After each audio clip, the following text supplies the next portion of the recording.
So continuing on from the last video of unlimited decks that I haven't really touched in quite a while, I thought why not give a straight out Dimensional Shift deck a go. This one isn't running any Flame Destroyers and is mainly focused on draw power, spell boost, and then the potential of just flooding the board and using things like Dimensional Shift, Giant Chimeras, and of course Clay Golems, and of course the one normal Giant Chimera deck that you kind of want just as an extra to really just win you the game. So we're going to get right into it and check this out.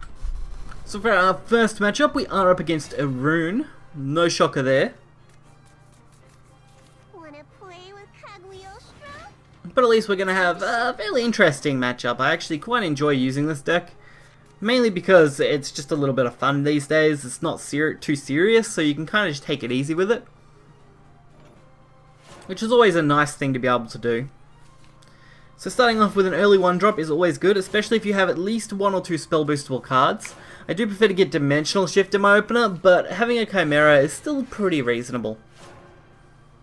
So this one's a little tougher. We don't have the early Dimensional Shift play, which does mean it's going to be tricky to get in our hand without any decent draw. Fortunately for us, that insight there is a pretty perfect top it off, but still not going to be the best. All we can do now is optimize our spell boosts. At least we do have the Consecration for next turn, which with Angelic Snipe is going to round out turn 4 pretty nicely. And we finally got the Dimensional Shift. Turn 4 isn't a bad time to get it. Any time before turn 5 is usually what I like, because it means I can usually spell boost it quite a bit by then. Nice to see their Evo went to that, so that does put them on a little more of an even playing field with us. Aim for that early insight play in the Magic Missile, mainly searching for draw. And I decided not to use the Angelic Snipe yet because we've seen a lot of low cost stuff, and holding on to Angelic Snipe for something that I want to remove is probably the better way to do things. Unfortunately, it looks like they're playing a full-on Mysteria deck, which means we do need to clear as much of this as we can next turn. It's definitely not going to be impossible, but it's definitely not one I'm looking forward to. So we're looking at probably a Wind Blast, Mysteria, Chimera, Angelic Snipe turn. And since we drew Glow, actually might go with Glow instead. That should allow us to actually clear this entire board off. So definitely not bad at all. I handled that turn very well considering. And we still managed to do some decent spell boosting. We did have to sacrifice our 0-cost Chimera. Although having a 6-3 on board definitely isn't the worst spot to be in. Mysterian White Worm. So it looks like they're going to go for the Evo to get rid of this Chimera. Don't usually see a defensive play with this card very often. But I can definitely see why they'd make that decision. So I go for the draw first, of course, looking for anything I can kind of get a hold of. I decided to go for the Magic Owl, spell boost our hand. I really need to get those spell boosts going a little bit quicker,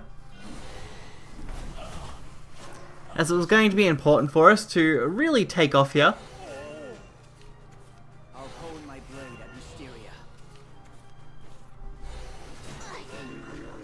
And our opponent's just kind of flooding their board again a little bit. Nothing too heavy this time though.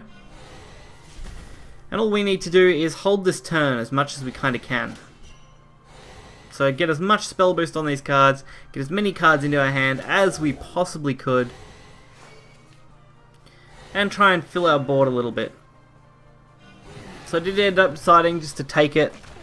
I decided wiping the board and getting 4 damage was more important, especially since we do have a Chimera and Dimensional Shift, which, regardless of what they do, we should be able to play pretty easily.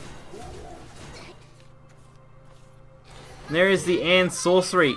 14 damage, leaving me with just 1 health. That was a super rough time. Definitely not a situation you want to be in. Luckily for them though, they end up conceding, because taking 8 damage from this and then another 8 damage would kill them. Now following on from that last matchup, we are playing against Shadow. Definitely the top of the top at the moment, by far, at least in my opinion, and it seems most tier lists. So this is definitely a good time to test this out, although I have noticed that people are moving away from mid-Shadow and seem to be testing out some Burial Rite style decks. Which isn't bad for us. I definitely don't mind that kind of matchup. So again, we start off pretty reasonably. This time I decided to take the Angelic Snipe turn 1, since we have 2 of them, and Wind Blast is going to be a much bigger advantage if they had played Belinus on 2. Although I could have just Kaleidoscopic Glow, which is what I'm doing here anyway, but I thought about it earlier and I was just like, yeah, I'll go for it anyway. So we are looking at a promising turn 3. It's going to be very easy to remove this and still draw cards. Of course, trying to make sure your draws are always first, so you can take full advantage of spell boosting. Gloomy Necromancer, just playing its role again, searching for more cards. So this time, going for just the straight up draws, the Angelic Snipe, filling out our turn 4 perfectly again, getting as much spell boost as we possibly could. And now that we have a Dimensional Shift and 2 extremely cheap Fates hands, we're in a really good position to make this pretty much ours at this point. We just need to make sure they don't develop any kind of big board that could possibly kill us. So a good start is returning cards to their hand, forcing them to have to use them again. Now that I have 0 cost Fates, we may as well take full advantage of them. Since we are going to play Magical now, making sure we used as many draws as we could before boosting what's in our hand. And setting up a future Earth Essence for our Golem will be a nice way to go. Cerberus Hound, the only card I don't enjoy fighting with this deck. Although we're in a good position to deal with it, it's definitely not one I enjoy. Luckily we get the complete removal of this without too much hassle. And pretty much a free chance to deal a little bit of damage and draw a card.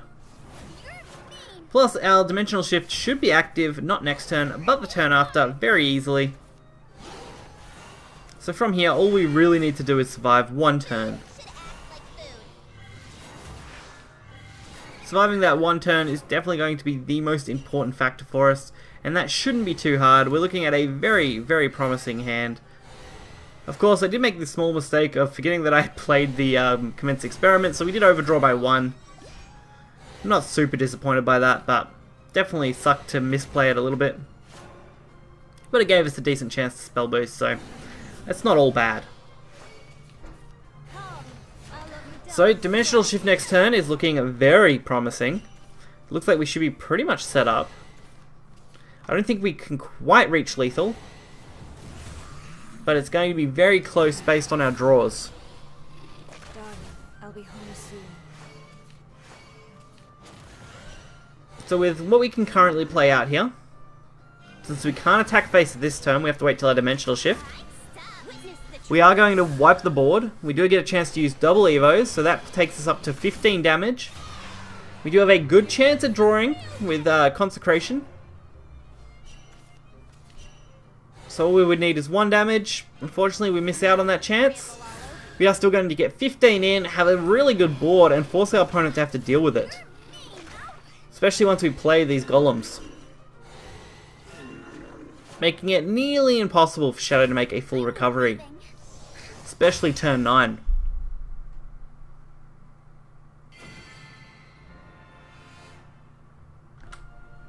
So similar to the last video, this is a deck that I just had a lot of fun with, and that's what I really am looking for in this last month. I just want to bring some enjoyment back to Shadowverse. I've slogged out the second month, didn't really have much fun with the meta, and it was kind of stale, and this meta isn't too much better. It's about the same sort of spot, so any deck that I can both win and have some fun with, I'm really looking forward to. Hopefully the new expansion can at least bring in something fresh. I'm really hoping we get something, because the few cards that I have looked at, of course there will be a lot more revealed by the time this video goes out for you guys, but the cards that I've looked at so far, just the 2 that have come out since making this video, or 3, sorry, aren't that impressive. They're all pretty standard cards, nothing too shocking. I mean, some nice mechanical change, but that's about it. So if you did enjoy this video, hit the like button and subscribe. You'll find the deck list in the description below. Until next time, see ya.